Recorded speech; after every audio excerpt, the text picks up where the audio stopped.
After we got there, but Cervenka moved over to OL, and he's excited about that, and so am I.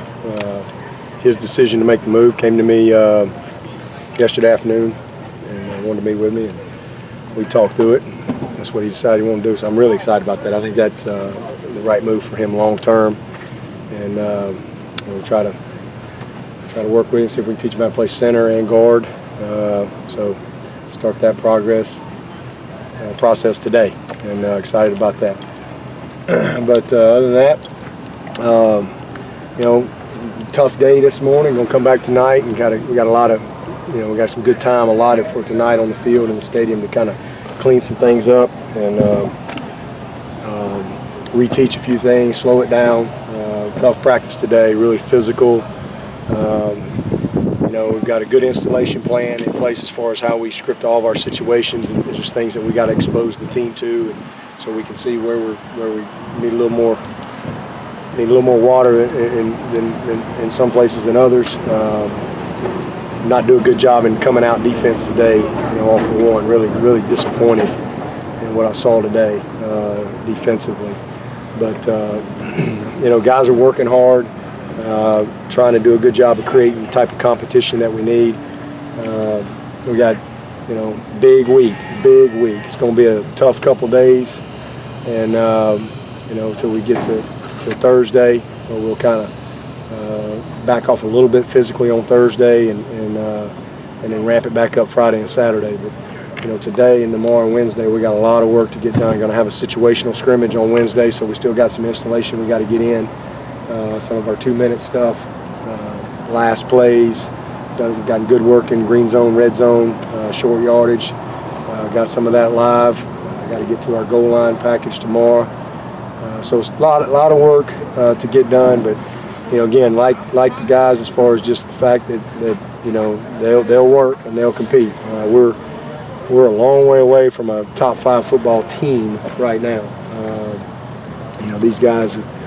I think we're a top 5 program, but we're not a top 5 team. Not right now. We got a lot of work to do, and but that's why you have camp. That's why we coach and spend as much time as we do meeting and correcting, and the guys that it's important enough to will get better. But one thing I do like about this team, and I've said it many times, is we're going to have more competition than we had last year, especially on defense. I think that bodes well for us when it all works itself out. When you say you're disappointed with the defense, what specifically was it? Mental focus, or was it poor? Yeah, just not doing our job. I mean, 3rd and 1. You're on the 1-yard line, and Gallman goes 99 yards on the first play. That's great for the offense.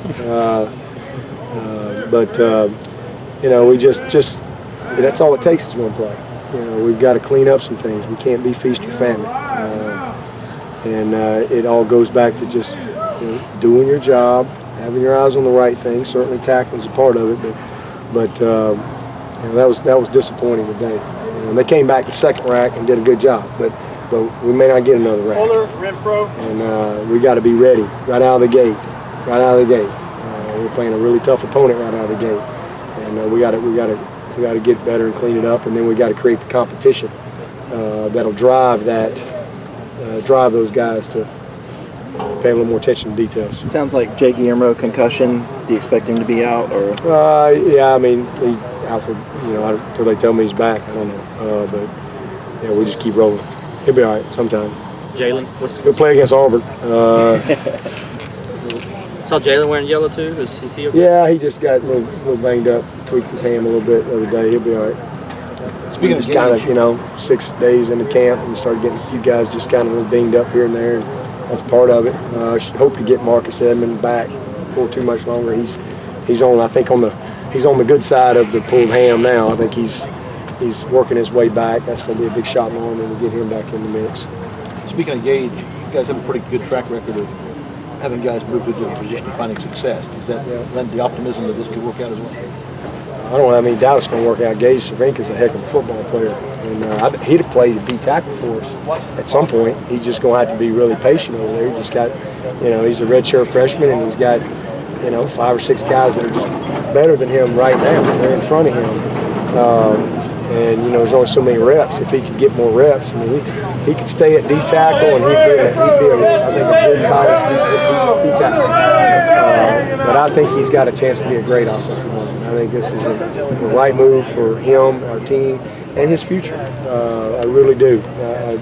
I may be wrong, and if I am, then it's like I told him. Well, he ain't gonna forget how to play D-line. We're rolling back over there, and But I think that this is, and I think he sees and feels that the same way. When Tyler Shatley moved over to the offensive line, he brought a real tough mentality to the offensive line. Is that kind of what you expect to see from Gage? Well, absolutely. I mean, Gage is a tough player. I think his strengths as a football player are going to be accentuated in the OL. His strengths are strength, number one, just raw strength, pushing and moving people, leverage.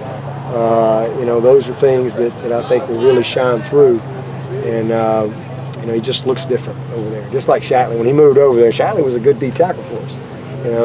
He was a fourth-year junior before he moved to OL. And Cervenka's got 4 years left. So we're totally different deal.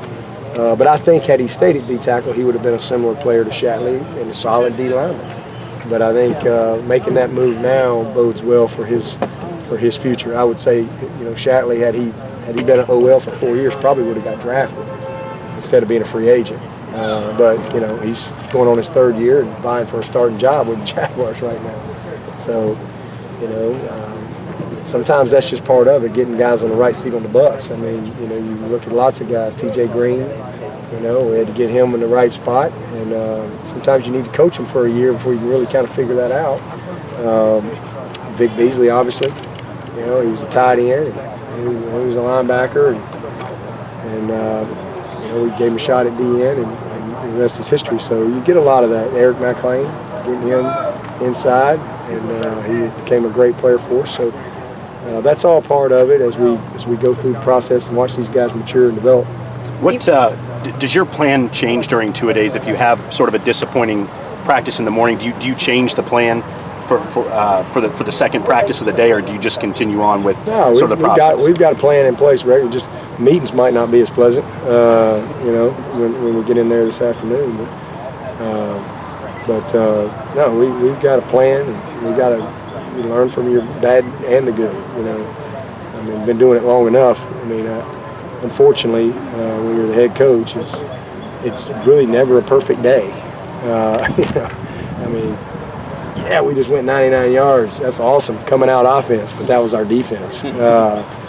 So you're never really happy, whereas coaches in camp, they win some, they lose some. Come on, Richard, Tyrone Crowder. It's just all part of the process of getting the team ready, and we'll keep challenging them. But no, we got a plan in place, and we'll execute it all the way through camp. Sometimes if I feel like that maybe we're a little overloaded, I might back off from it. We might back off on the installation just a little bit. Might say, let's push that another day. But I think we're right on schedule. You mentioned that you don't think you guys are a top 5 team right now. What'll it take for you to get there in your mind? Work, paying the price. There ain't no shortcut. Just grinding every day out here on this practice field and in the meeting rooms, and taking ownership and applying it to our craft, and each player buying in to what they got to do, doing their job. That's what it's going to take. We're talented enough, but we got to play well. It's a game of performance, and we talk about that all the time. So we got to see some improvement. It's a perfect example is Cordray. Man, it was a rough couple days for him with Mike Williams. I mean, it was a rough couple days.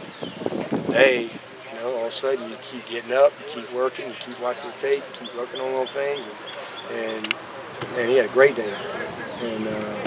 And so it takes that type of mental toughness and that type of that mentality of just pushing through and wanting it and working to get better, not just coming up here every day thinking you're just going to get better. You got to work at it.